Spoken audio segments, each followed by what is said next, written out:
మాట చెప్పి నేను సెలవు తీసుకుంటాను.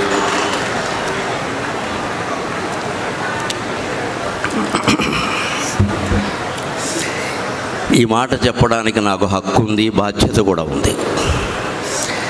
మహాసభల ప్రయోజనం నెరవేరాలంటే అధికార భాష ఇంట బయట కూడా అమలు కావాలి. నాకు బాధ్యత ఉంది అని ఎందుకు అంటున్నానంటే, ఇప్పటికి సరిగ్గా 2 నెలల క్రితం నవంబర్ 8వ తేదీని ఆంధ్రప్రదేశ్ ముఖ్యమంత్రి గౌరవనీయులు చంద్రబాబు నాయుడు గారు నాకు స్వయంగా ఫోన్ చేసి అధికార భాషా సంఘం అధ్యక్ష పదవి మీరు స్వీకరించండి అని కోరారు. ఇప్పటికి సరిగ్గా 2 నెలలు నేను చిత్తూరులో యోగ వాసిష్టం మీద ప్రవచనాలు చెప్తుంటే మధ్యాహ్నం 3 గంటల సమయంలో స్వయంగా ఆయన ఫోన్ చేసి, గరికపాటి వారు మీరంటే మాకు చాలా గౌరవం, మీరు అధికార భాషా సంఘం బాధ్యతలు స్వీకరించండి అని అడిగారు. సరే, అంత పెద్ద ఆయన కోరాక వెంటనే కాదని చెప్పలేము. అవునడానికి చాలా వెనకాల సాధక బాధకాలు చాలా ఉన్నాయి. అవునంటే ఇబ్బంది ఏమిటో పెద్దలందరికీ చాలా తెలుసు, కాదంటే ఇబ్బందులు ఏమిటో నాకు తెలుసు. అందుకని నాకు 48 గంటల సమయం ఇవ్వండి, 2 రోజుల్లో మాకు కుటుంబ సభ్యుల్ని శ్రేయోభిలాషుల్ని ఆలోచించుకొని చెప్తాను అంటే సరేనండి అన్నారు. నేను 24 గంటల్లోనే చెప్పాను. 2 పనులు చేస్తే నేను తప్పకుండా స్వీకరిస్తానండి. అక్కడ చేయవలసింది చాలా ఉంది, కానీ చేయగలిగింది ఏం కనపడడం లేదు. సంఘంలో చేయవలసింది చాలా ఉంది, కానీ చేయగలిగింది ఏం కనపడడం లేదు అని 2 మాటలు వారి కార్యదర్శితోనూ అన్నాను, ఇక్కడ అంటున్నాను. ఈ 2 అమలు జరిగితే అధికార భాషా సంఘం అనేది అవసరమే లేదు.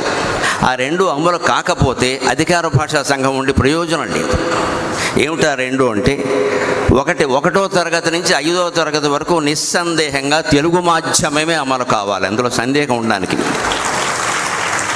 కేంద్ర ప్రభుత్వం జాతీయ నూతన విద్యా విధానం ప్రకటించినట్టుగా ఖచ్చితంగా 8వ తరగతి వరకు అని చెప్పారు వారు. మన రాష్ట్రాల్లో ఎల్కేజీ యూకేజీ అనే దిక్కుమాలిన వ్యవస్థ మూసేసి శిశు బాల అరవగానే సరిపోలేదు, ముందు పద్ధతి మార్చుకోండి. ఈ అరిచిన వాళ్ళందరూ కనీసం మీ పిల్లలనైనా తెలుగులో చదివించండి చాలు. మీ పిల్లలనైనా చదివించండి. అరవడానికి ఆంధ్రుడు ముందు ఉంటాడు, పని చేయాలంటే వెనకాల ఉంటాడు. అందుకని స్పష్టంగా చెబుతున్నా, మొహమాటం లేకుండా నాకు నెక్కచ్చిగానే మాట్లాడడం అలవాటు, బద్దలు కూడా చెప్పడమే అలవాటు, మొహమాటం వెళ్ళా. 1వ తరగతి నుంచి 5వ తరగతి వరకు ఎల్కేజీ యూకేజీ వ్యవస్థ కూడా తీసిపారేసి శిశు బాల తరగతులు పెట్టి అమ్మా నాన్న అనే మాటలతో, తెలుగు గీతాలతో, వానా వానా వల్లప్ప, అప్పడప్పడ తాండ్ర, ఆవకాయ తాండ్ర లాంటి పాటలతో మొదలైతే తప్ప తెలుగు నిలబడే అవకాశం లేదు. 2వది 1వ తరగతి నుంచి డిగ్రీ వరకు తెలుగుని ప్రథమ భాషగా చేయాలి. దానికి ఏం చేయాలో అది చేయాలి, ఏమి మార్చాలో అవి మార్చాలి. రాజ్యాంగాన్ని 125 సార్లు మార్చిన వాళ్ళకి ఈ పాటి మార్చడం పెద్ద విషయం కాదు. మార్చి ఏప్రిల్ నెలలో తలుచుకుంటే తేలిగ్గా మార్చేయగలం, పెద్ద విషయం కాదు.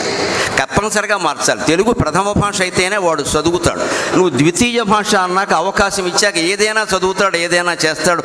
మార్కుల కోసం చదివే మూర్ఖులు తయారవుతారు తప్ప విజ్ఞానులు తయారు కారు ఖచ్చితంగా. ఆ మార్కుల వ్యవస్థపై, మూర్ఖ వ్యవస్థపై తెలుగు వ్యవస్థ మళ్ళీ రావాలి అంటే ప్రభుత్వం 1వ తరగతి నుంచి డిగ్రీ వరకు తెలుగుని ప్రథమ భాష తప్పనిసరి ఒక పాఠ్యాంశం చేయాలి. 5వ తరగతి వరకైతే తెలుగు మాధ్యమమే ఉండాలి. ఈ 2 చేయగలిగితే ఎవ్వరూ అధికార భాషా సంఘం పెద్ద అధ్యక్షులై పదవులై ఇతర రాష్ట్రాల్లో పర్యటన చేయడం, వారికి అభిమానం ఎక్కువ మనకి తక్కువ అని మాట్లాడడం, ఓ ₹1 ఖర్చు రాయడం తప్పితే కలిసి వచ్చేది ఏమీ లేదు ఇక్కడ. అది ఇక్కడ హాజరైనటువంటి యువతరం మీద, మహిళల మీద ఆధారపడి ఉంది. అందుకని మీకు నమస్కారం పెట్టి కోరుతున్నా, భాష కోసం ఉద్యమం చేసే రోజు రావాలి. ఖచ్చితంగా భాష కోసం ఉద్యమం చేయాలి. మాకు భాష ముఖ్యం.